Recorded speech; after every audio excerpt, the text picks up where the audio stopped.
Hi everyone. ఈరోజు వచ్చేసి లాఫ్ట్లో work జరుగుతుందండి. మెయిన్ ఇప్పుడు మీరు చూస్తే ఇక్కడ ఫ్లోరింగ్ అంతా కంప్లీట్ అయిపోయింది. ఈ స్పేస్ వచ్చేసి మనకు స్టెయిర్ కేస్ కోసం వెయిట్ చేస్తున్నాను. ఇంకా అది వస్తే అది కూడా కంప్లీట్ అయిపోతుంది. అది కొంచెం టైం పడుతుంది. సో వీళ్ళు ఏంటంటే ప్యారలల్గా ల్యాడర్ వేసుకొని యూజ్ చేస్తున్నారు. ఇక్కడ ఇప్పుడు ఈ వుడ్ మధ్యలో వచ్చేసి మెయిన్ మనకు ఇన్స్టలేషన్ రెడీ చేయాలి.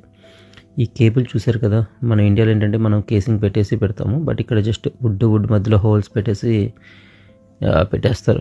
ఈ కేసింగ్ పెట్టచ్చు కదా అంటే యూకేలో ఎవరు పెట్టరు సార్, నవ్వుతారు అంటాడు. సరే, ఇట్స్ ఓకే. ఈ నెక్స్ట్ ఈ స్పేస్ వచ్చేసి ఇన్స్టలేషన్కి మళ్ళీ రూఫ్కి మధ్యలో మనం కొంత స్పేస్ ఇవ్వాలి ఎయిర్ ఫ్లో సిస్టమ్కి.